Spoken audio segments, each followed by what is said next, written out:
Hello. हाँ, बिगड़ जी महाराज की जन्म कथा और सुंदर कथा चालू है,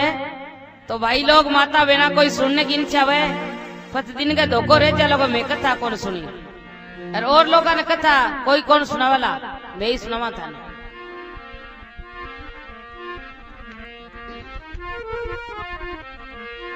बोलो बिगड़ जी महाराज की जय हो। अब डूंगर गढ़ी तहसील में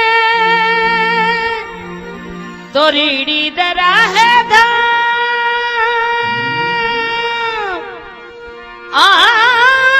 जाखड़ी कुली अवतार है, जारो बिगमल जी गए ना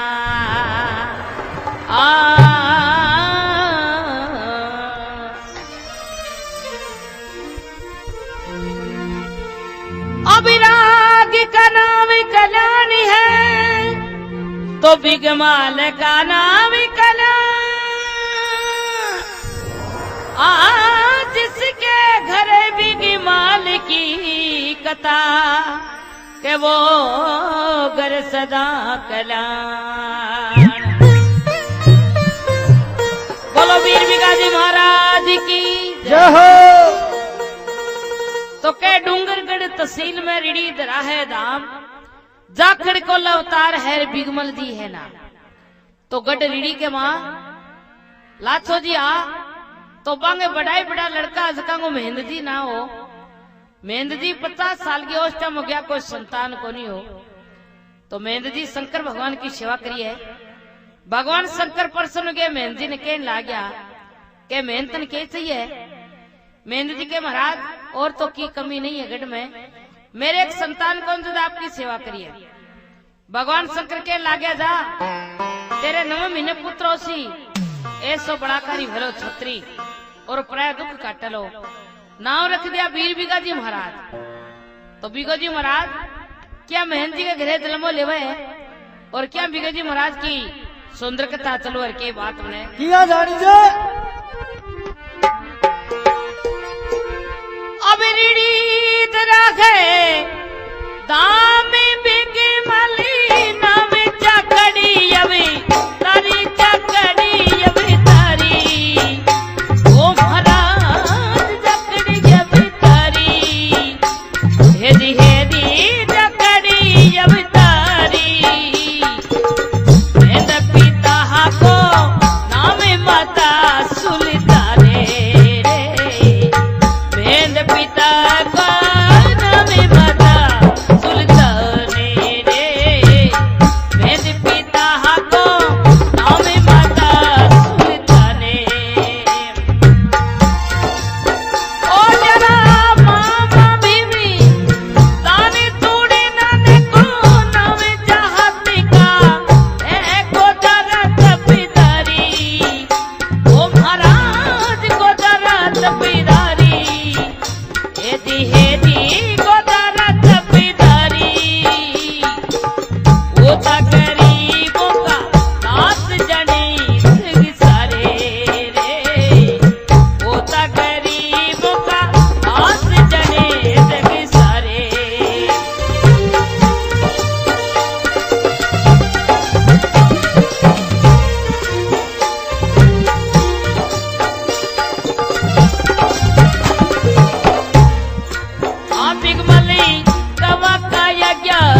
दरा है धाम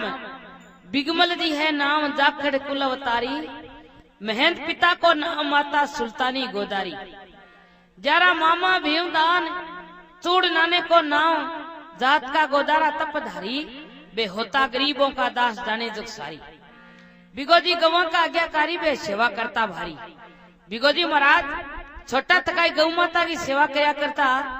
तो क्या बिगोजी महाराज गवा की सेवा करे की बात बने किया जानी जे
सुल्तानी के जन्म लिया महंत पिता को नाम कही तेरे जाकड़ कुल में नाम किया महंत पिता को नाम कही तेरे जाकड़ कुल में नाम किया गौ माता की सेवा किन्हीं सब बछड़ों से प्यार किया गौ माता की सेवा किन्हीं सब बछड़ों से प्यार किया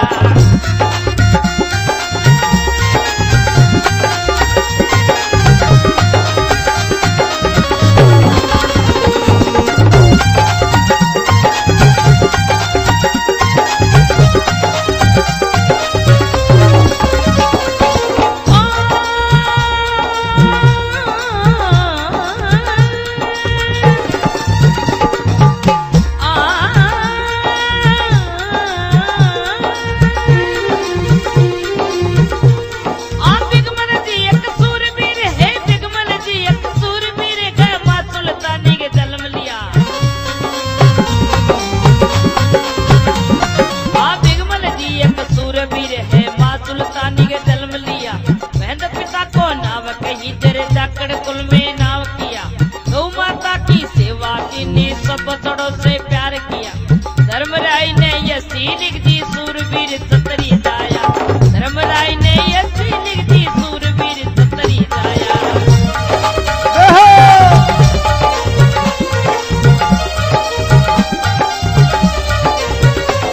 धनी धनी सुल्तानी के लाली ने ये जगी में नामी कमाता जग में नामी कमाता है जग में नाम कमाता है धन धन सुल्तान के लाल रे धन धन सुल्तान के लाल ने ये जग में नाम कमाता है श्री बिगमल देव तुझार की मैं सुंदर कथा सुनाता हूँ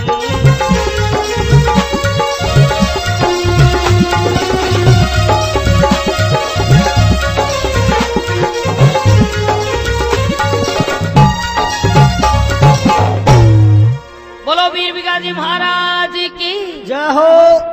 तो कह बिगमल जी एक सूरवीर है माँ सुल्तानी के जन्म लिया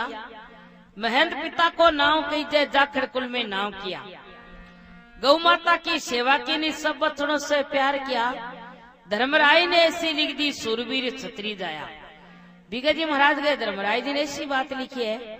कि संसार में छतरी हो लो और पराय दुख काटे लो धन धन सुल्तानी के लाल ने जग में नाम कमाता है श्री बिगमल देव झुंझार की मैं सुंदर कथा सुनाता हूँ अब बिगोजी महाराज का 17 साल का हो जावे तो बिगोजी महाराज की क्या शादी की तैयारी करे और किस गांव बिगोजी महाराज को ब्याह रचर की बात बढ़े किया जानी जे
बीन बड़ा श्री बिगमल जी है सुरत की शोभा ये परंपार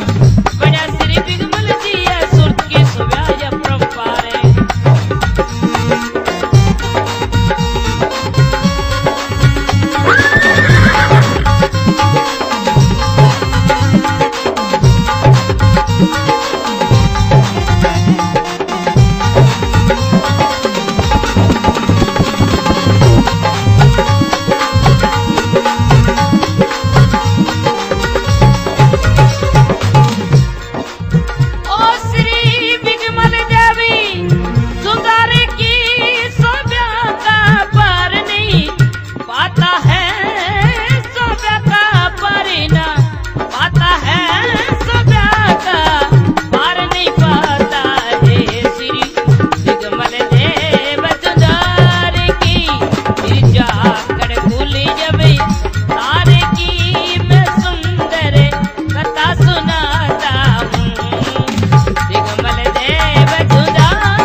तो क्या 17 साल का होया बिगमल शादी की अब करी तैयार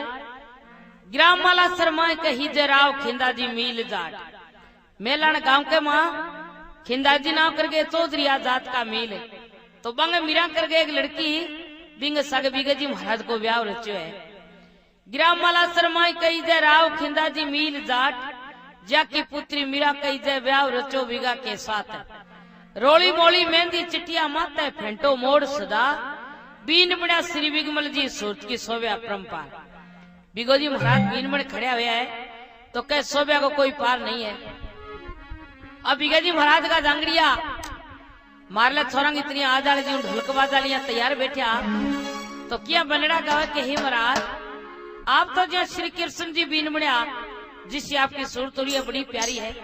तो किया बिगा जी महाराज ने बनड़ा गावर के बात में किया जानी दे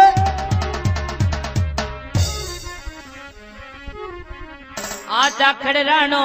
बीन बना है भारी जी जैसे लागे किसने मुरारी खड़रानो बीन बना है भारी जी जैसे लागे किसने मुरारी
वीर बिगाजी महाराज की जय हो। तो कह जाकर राणो बीन बड़ा भारी जैसे लागे कृष्ण मुरारी। हे महाराज आप तो जैसे श्री कृष्ण जी बीन बड़ा जिससे आपकी सूरत तो बड़ी प्यारी है, कोई शोभा को पार नहीं है। अभी के जी महाराज की गटरेडी बरात सजी है, बड़ी धूमधाम से मेलाना गांव के मां बरात फूकी है। से लोग बाग चौकना हो गया कि हे भगवान संसार में बरात नहीं देखी, अपनी सी सुंदर सजाई की बरात नहीं देखी। घोड़िया में बहुत देखी, अपने घोड़ी सजाई बहुत तकड़ी है। तो बिगत जी महाराज का बरात का डेरा लगा दिया। तो क्या सहेलियां बिगत जी महाराज का बरात का डेरा निरीक्षण आवे और के बात बने किया जानी जे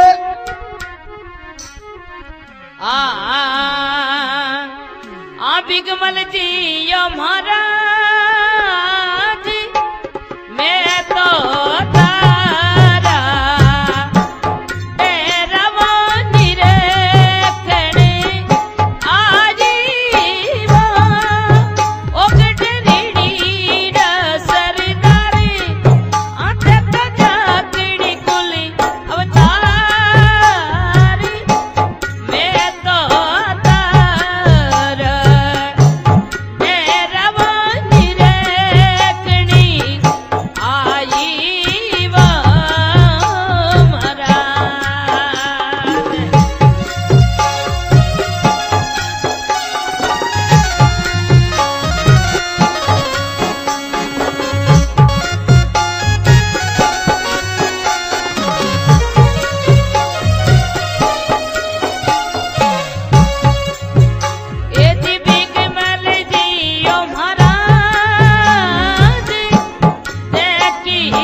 बिगाजी महाराज की जय हो। बिगाजी महाराज का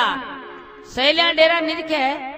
बड़ी खुशी मनाई है। सगली सहेलियां थुतकारा ना के हे भगवान संसार में घोड़िया गणी देख अपनी सी सुंदर सजाएगी घोड़ी नहीं किए के बराती बड़ी गढ़ रीढ़ी सजेड़ी है। अब बिगाजी महाराज पनीर पाथा गढ़ रीढ़ी माजवे तो बिगाजी महाराज का किया जीत्यो डंगा ढोल गुड़ावे ब्याह करके बात बने किया जानी जे ए तो जीत्यो डरा बाजे जंगीरे डाली बाजे जंगीरे डाली साकड़ी रानो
बिगा जी महाराज की जय हो। बिगा जी महाराज का ब्याह का ढोल गुराया है। तो बिगा जी महाराज का दादू अभी भगत के माँ लाछो जी। तो बिगा जी महाराज के ब्याह की बधाई का बागड़वे ढाडी ने तावनी ब्राह्मण ने सजाई से ऊंट दिया सभी भगत के माँ। अब कह कर बिगा जी महाराज के सासरे के माँ जैसो नाम करके साड़ो हुआ है तो बिगो ब्याह मन जावे आखा तीज को। तो बिगा जी महाराज ने गढ़ रीढ़ी के माँ साले के ब्याह की किया कुकू पत्रिका आवे और क्या बिगा जी महाराज मात्र खुशी मनावर की बात बने किया जानी जे।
तो कह बिगमल जी ने आया नमे तेरे ससुरा घरे साले का ब्याह।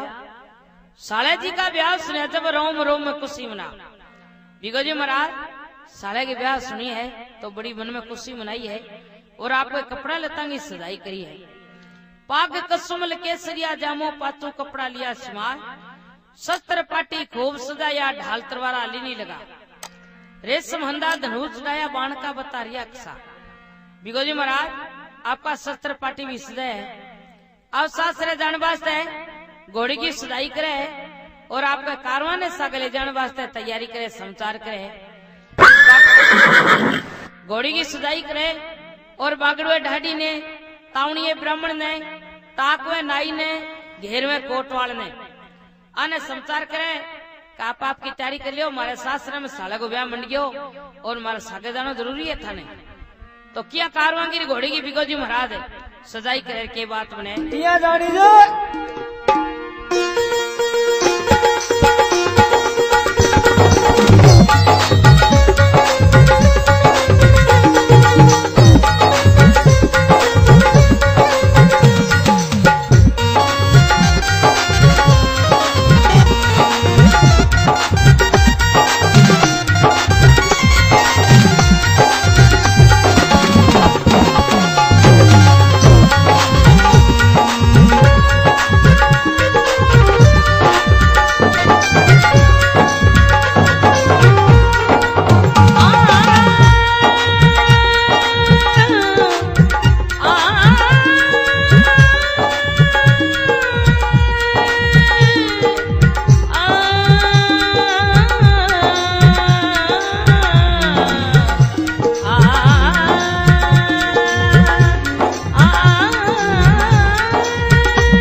जय हो।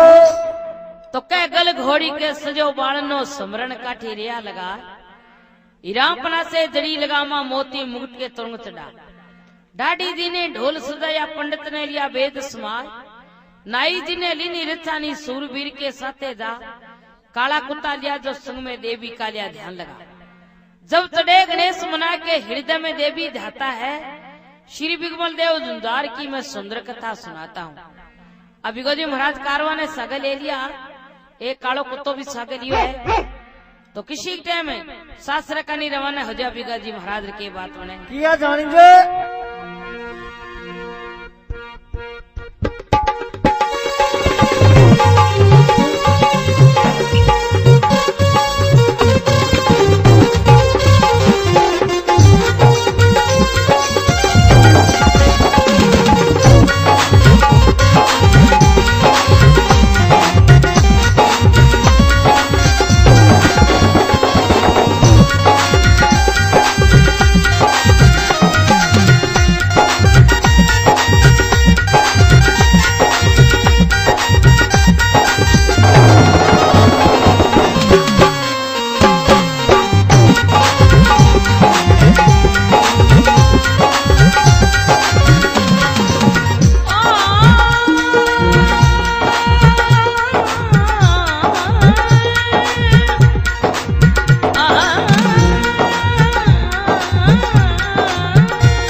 बिगाजी महाराज की जय हो।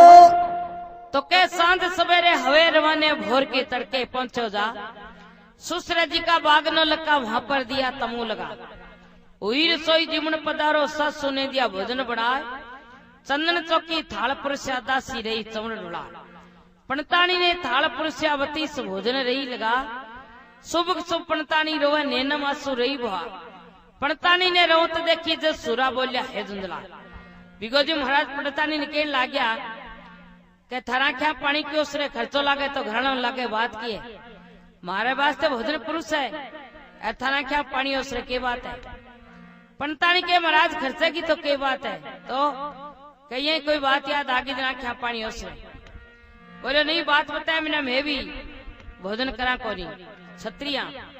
पंतानी के महाराज थे बटवाड़ो थाने के बताऊं क्या बतलाऊं क्या तुम सुनते मुख से बात कही ने जा यहाँ की गवा राठी ले गया बथरा रे रुद्र मचा हे महाराज रात का समय में मां सगली गांव की गया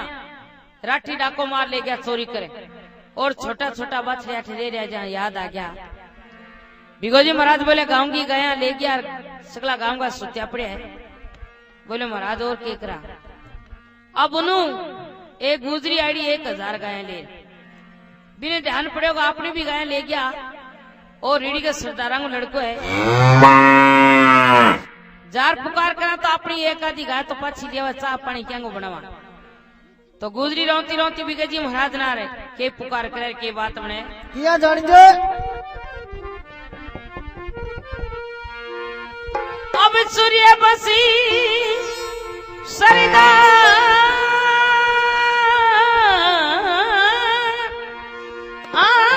सूर्य बसी सरी नारी राजकुमार यरती सुनो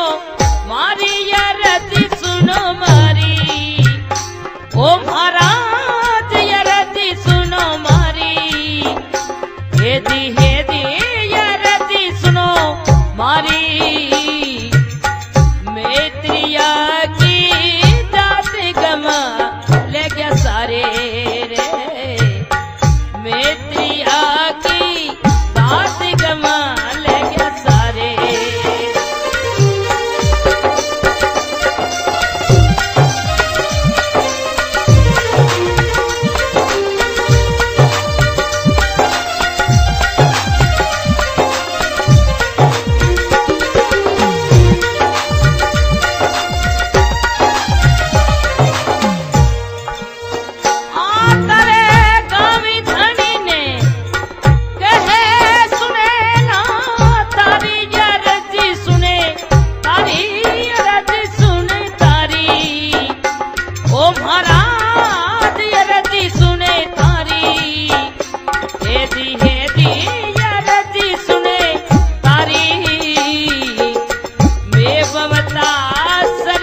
गोदरी के महाराज सूर्यवंशी सरदार है, राजकुमार अर्ज सुनो मारी, मैं त्रिया की जात गवा ले गया सारी। हे महाराज, मैं लुगाई की जात तुम्हारी 1000 गाया ले गया मर जाना, एक ही कौन छोड़ी। बिगोजी महाराज के थारे गांव में कोई आदमी हल्ला बाने हिलो करे, मैं तो बेमता बटा हुआ आइडा। थारे गांव धनी ने के सुनेला थारी, मैं बेमता सरदार सुना काई थारी, मैं तो बटा हुआ आइडा। गुजरी के महाराज जी गांव में छतरी कोनी। बिगोजी महाराज ने रीस आगी का अर्ज सुनो थे नारी, थारी गवा ले जा सारी, जब तक थारी गवा नहीं लिया आता अन्न पानी की बक्सा नहीं कराला। बिगोजी महाराज का साला साले लिया खड़िया राडा फिरे महाराज थे भोजन जीम लियो, सगली गांव की गाय आपने एकला तो ही को नहीं, थाने एकला ने के टेंशन है। बिगोजी महाराज बोले नहीं, गाया पाछी लाशा तो भोजन करछा नहीं पाछा आ रही जीमशा, मारो छतरी धर्म घट जावे। तो क्या बिगोजी महाराज पंडितानी ने गुजरी ने बात करके बात हमने किया जानी जो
महाराज के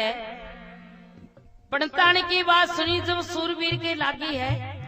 भरी अंकारी गर्जा कहरी दिल पे ज्वाला जागी है। हम पोते चक्रवर्ती के धड़पे सी समता ना, गौआ को वापस न लेवा अंदल में भगस्ता ना। काई रोने से धर्म डूब जे सूर्य वंश के कड़क लगा,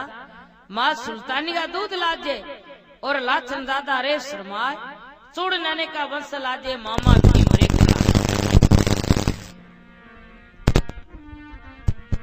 बिगोजी महाराज के मारा नांदेला भी छत्री है, हमारा धर्म घट जावे पाछारी जिमा जो ठाकर श्याम। बिगोजी महाराज गांव के बाहर लपासा खड़ा रह गया और पंडित जी ने, नाई ने, कोटवाल ने,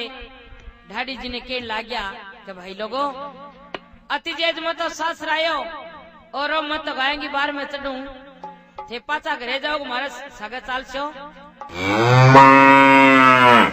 नाई कोटवाल बोले महाराज मार तो टाबर छोटा है, मैं तो सागे कौन चाला, क्यों कभी राठी गाँव गई सारे कौन रे आपने के सारे रहे। बिगोजी महाराज बोले कोई बात को नींद छे तो जानी आप आपके टाबरा ने संभालो। तावड़ियों ब्राह्मण और बागड़ू ढाडी बिगेजी महाराज के सागे गायेंगी बार में तैयारी करे महाराज, मैं तो आपका सागे चाल श्याम थे पाछा हो तो मैं ही आ जानी मारे के जरूरी है। तो बिगोजी महाराज पंडित जी के पतरा देखो किसे सुगना चाला, ढाडी जी ने कह ढोल गए डंको लगाओ ताकि गांव में ठा पड़ेगा गायेंगी बार में रवाना हुए। तो बिगोजी महाराज किया पंडित जी ने ढाडी जी ने ले गाय के बार में रवाना होने के बाद हमें किया जानी दे।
गुरातो जावे पंडित सुगन मनातो जाए बाया हिंदाई ना आज्ञा बाई लुंकी पूछला आटो भाटो कंवारी किन्या खुली लटी मिली विधवा नार सुगन बहुती माड़ा गया भली करेरो श्री भगवान। पंडित जी महाराज आदर्शी बिगे जी ने कहने लाग्या के सुगन तो चोखा कोनी बात की है बिगो जी महाराज बोला कोई बात को नहीं, सुगन बड़ा के श्याम आपने जानो जरूरी है, गवाऊ धर्म मोटो किए आप गाएंगी बार में तो आपने की सुगन करे। अब नजर पड़ी गवा के ऊपर सुरा भया रोष में आ, बिगा जी महाराज की नजर पड़ी है गवा के ऊपर है। बिगा जी निरी साई राटा ने हेलो करे राटे हो, हिंदू समाज को ना काट लियो थे, गौ माता ने चोरी कर ले राजा, बड़ी अंकारी कर जा कहरी दुश्मन तेरा बुरा हो जाए, हिंदू धर्म का नाक काट के माँ हिंदू की ले चुरा, सूर्य बस आप चाहे तेरी खेर समझना ना। बिगो जी महाराज हेलो करो तो राठी लाल पास से देखा, बिगो जी ने कहे पाछो चलो जा। बिगो जी महाराज कहे ठीक हो नहीं है तो ठीक है, रोक लो, आगे जाने की कोई जरूरत नहीं है। बिगो जी महाराज राठा के लारे घोड़ी ने दौड़ावे और किया, राठा ने बिगो जी महाराज हिलो करे के बात बने किया रानी जी। हेला मारे हेला मारे कभी गमल कदा दो घोड़ी ने दौड़ावे रे राठा के लारे, कदा खड़ कभी को कदा दो घोड़ी ने दौड़ावे रे राठा के लारे।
नहीं तो फिर मत पता बोला भाई ला मारे, फिर मत पता बोला मारे, हेला मारे दादो हेला मारे, ओ हेला मारे रे दादो हेला मारे, कभी को कदा कर कदा दो गोड़ी ने दौड़ा मेरे राजा के लारे।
पानी खीरे को नहीं लाया मंदिर रात नहीं तो पतोई गिर जावे भाई हिला मारे कभी का चक्कर पतोई गिर जावे हिला मारे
बोलो वीर बिगाजी महाराज की जय हो।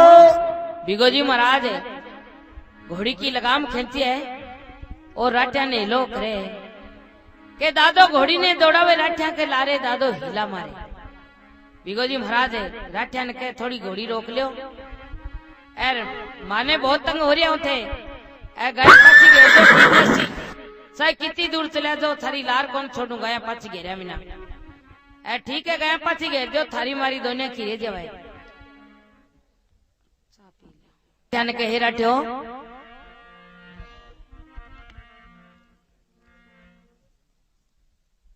ने लोग रे क्या कितनी गुड़ चला जाओ जाई अब थारी लार कौन छोड़ू गया पाछी घेर दो ठीक रे सी थारे तो के बिगोजी महाराज है किया जानी जो अब कहे सुरा सुनी रात ने तो सुनो मारी चित लगा आ गया पाछी घेर जो जदी छोड़ू थारीला एरा ठो गया पाछी घेर दो नी लार कौन छोड़ू थारे राठी बिगा जी महाराज ने करे बिगा प्राय गवा के कारण क्यों थारी जान गमावे तो क्या समझा बिगा जी महाराज अब कहे राठी सुन सूरमा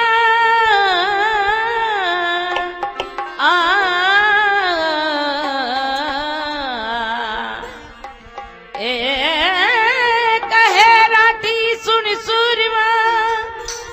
तो मत करी बात गुमा आगवा बिगानी कारने सुरा मत गमावे जान ये सुरा प्राय गवा के कारण क्यों जान गमावे बिगोजी महाराज बोले जान की चिंता कोनी गए ले जानी के हिसाब जो की बात बता दो राठी के हिसाब तो ये है कि ना कोई मांगर लिया ना कोई दानगी लिया मैं तो डाको मार लिया चोरी करे रणभूमि के मां झगड़ो जीता है वो गए ले जा सके बाकी को हाथ को निकाले बिगोजी महाराज बोले पहली बात कह देनी इतनी दूर आने क्यों पड़े बिगोजी महाराज रणभूमि के मां गौ माता के कारण ने क्या युद्ध को झंडो रोपे और क्या युद्ध की तैयारी करे छेला बड़ची हाथरवारा सामे आपका और पंडित जी ने ढाडी जी ने कहते भी कि सारो लगाया तो के बिगोजी महाराज है किया जानी जो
धन वो ते सुरवीर छतरी धन वो सुल्ताने माँ धाकड़ी कुल में ऐसो छतरी ऐसो घाट कोई दल में ना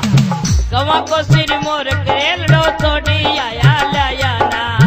गवा को सिर मोर करेलड़ो छोड़ी आया लाया ना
तो कह लग्या मोर्चाबाजी दुंदाली युद्ध का झंडा दिया लगा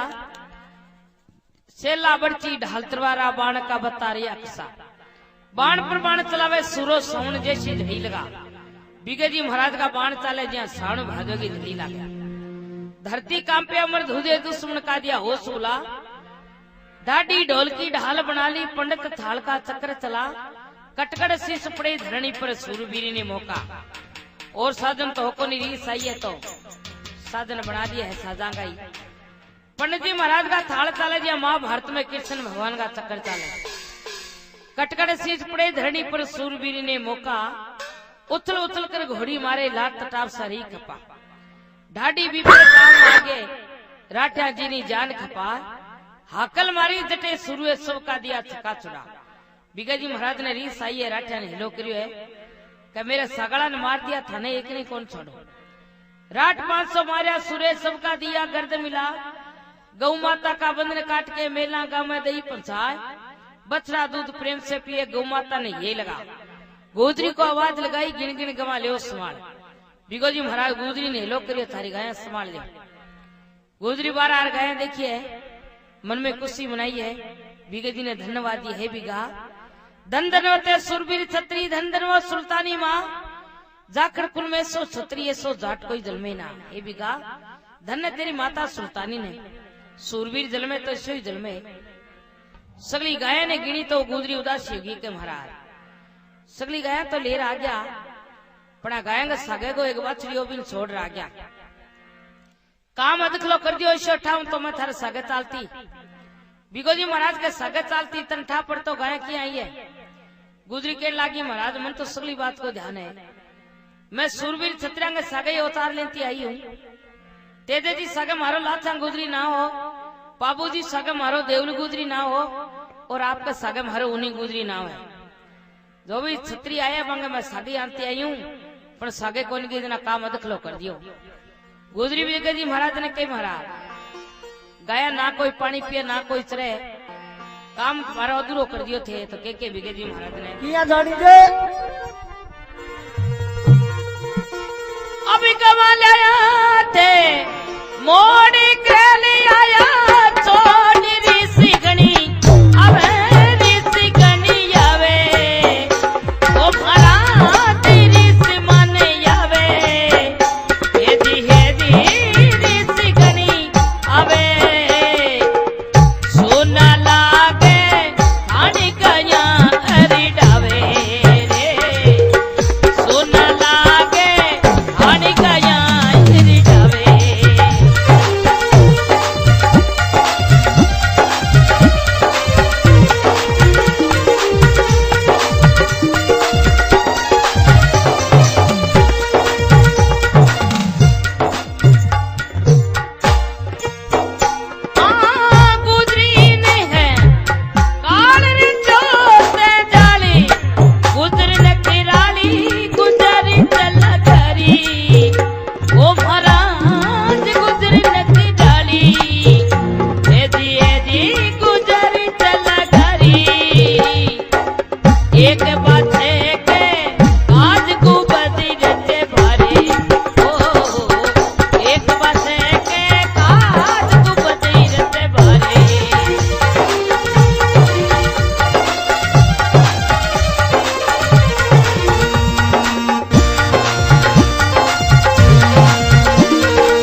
सुरवीर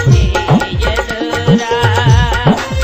काम किया नहीं पूरा सुरवीर के सिया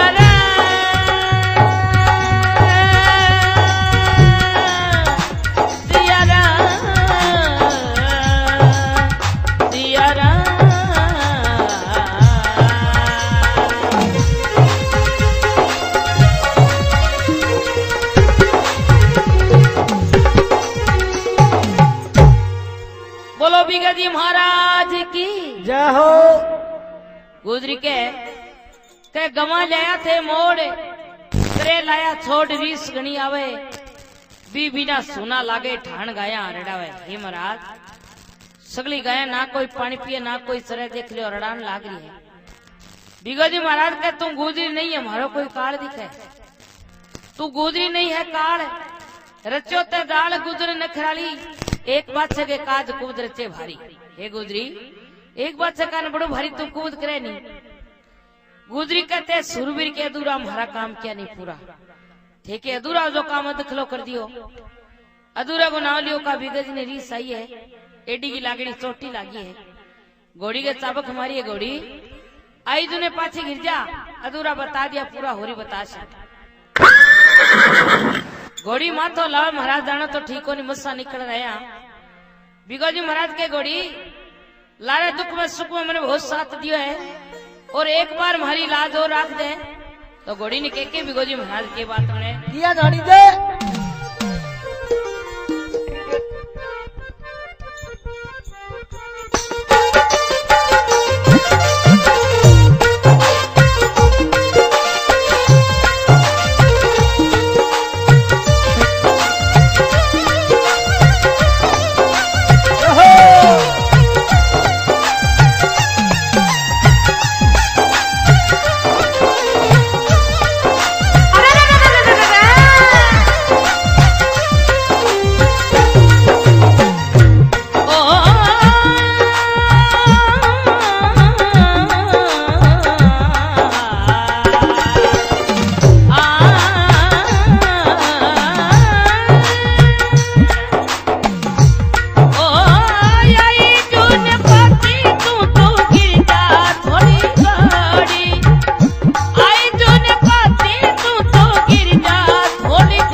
बिगोजी महाराज घोड़ी ने कहे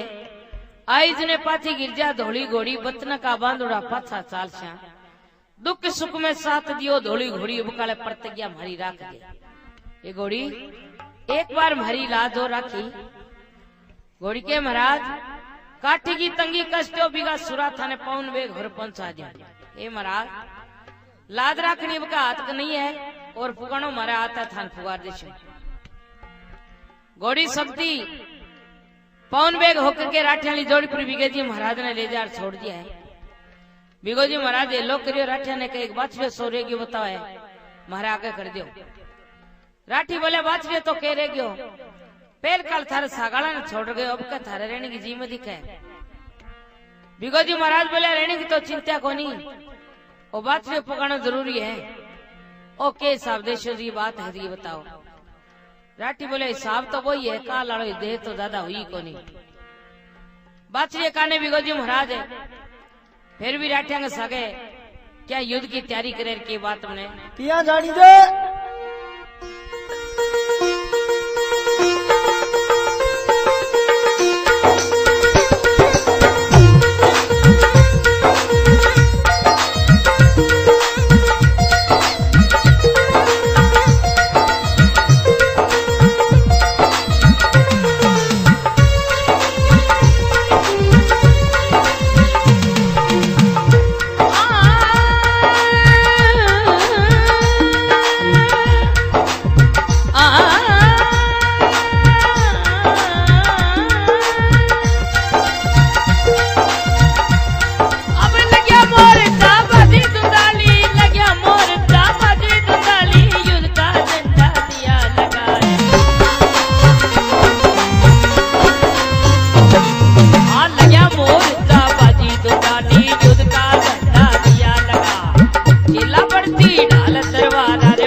तो कह लगा मोर्चा बाजी दुंदाली युद्ध का झंडा दिया लगा, चेला बट्टी ढाल तरवारा बाण का बता रिया कसा, बाण पर बाण चलावे सूरो सावन जैसी झड़ी लगा, धरती कांपे अमर हुजे दुश्मन का दिया हो सुबला, उछल उछल कर घोड़ी मारे लात ठाव से रही खपा, कभी घोड़ी आसमान को जावे कभी धरनी पर पांव धरा, बहुत रात मारिया घोड़ी सब का दिया गर्द मिला, एक रात ने तागा मारिया सूर्य का दिया शीश उड़ा, इस सोनी ने नमस्कार है किस बीच से टारी चलती ना, होनी के क्या हजार हाथ हुए कोई विधि नहीं टले किसे भी रिश्ते बिन तो आए सरे टेम। अब विगत जी महाराज को सिरे राठिया उड़ा दियो है तो घोड़ी धरनी पर नहीं पड़ दिया, ऊपर को ऊपरी मुंडे में बोच लियो है और घोड़ी का आंधा पर विगत जी महाराज की धड़ पड़ी है, कई राठी रह गया बात रह गयो तो विगत जी महाराज सिर कटेड़ाई जाखड़ा की कुलकी देवी माता पित्तल ने हिलो करे तो पित्तल माता रणभूमि के मां बेवान में बैठे 52 बेहलचोश जोगने ने सगले राजा वे तो क्या विगत जी महाराज ने हाथ में खांडो पकड़ावे साथ दिखावे के बात बने किया जानी जो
बोलो बिगा जी महाराज की जय हो।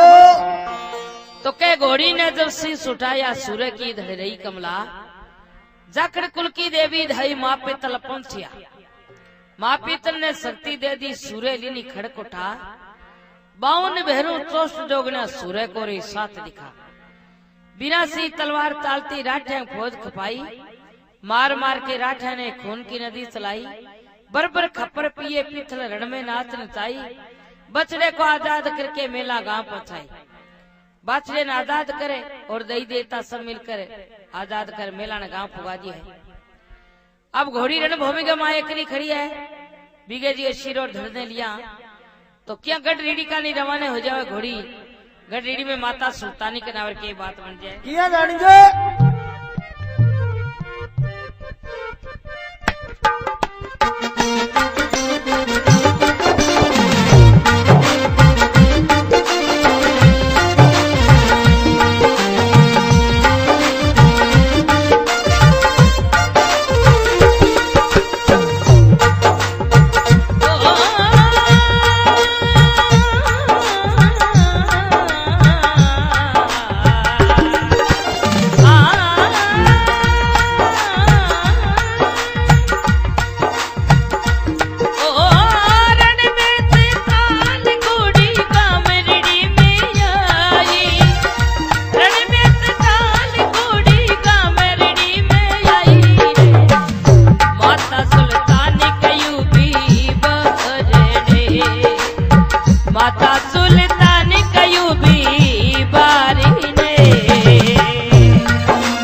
लीलियो लाड़िए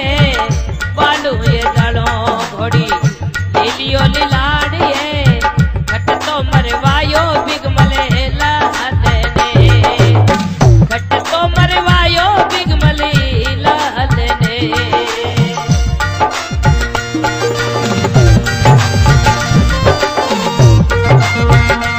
दवा जोड़ी ने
जावे भाई दाते जीने जा ओ हो जा खड़ी नहीं मनावे जरा दुख मिट जावे वो दाते जीने दावे जरा दुख मिट जावे रे थोड़ी घोड़ी का सजा दे वेता चाकड़ी कुल में सजा दे वेता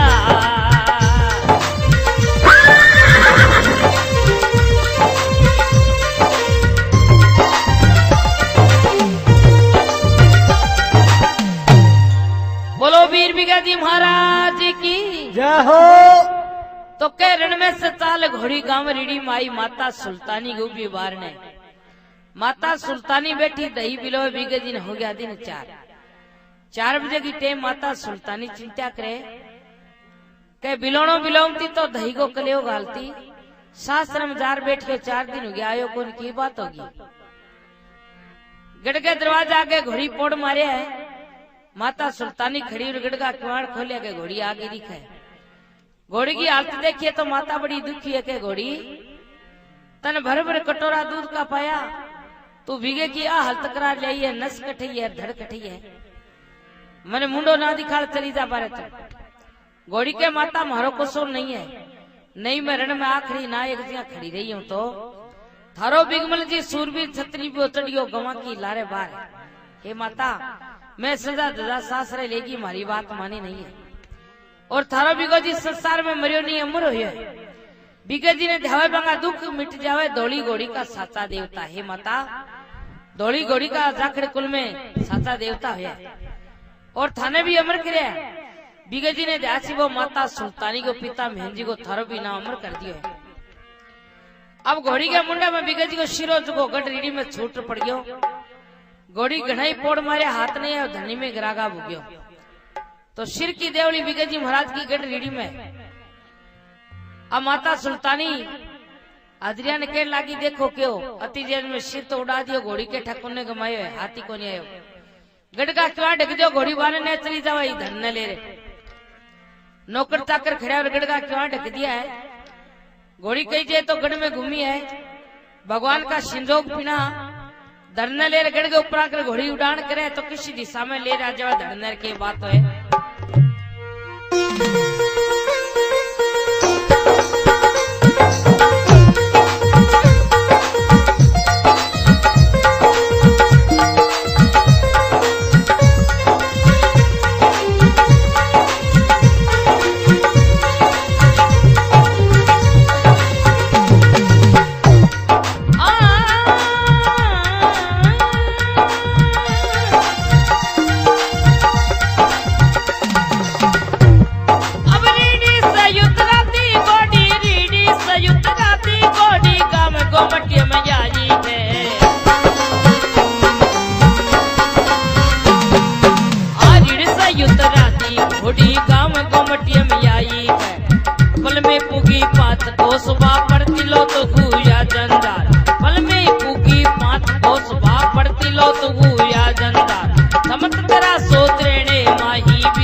गायक कलाकार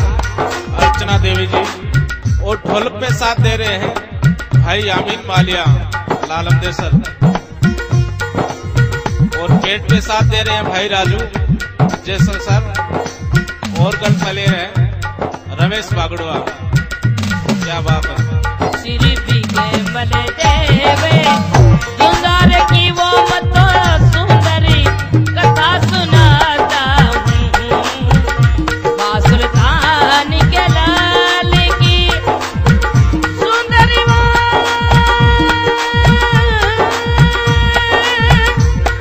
सुंदरी सुंदरी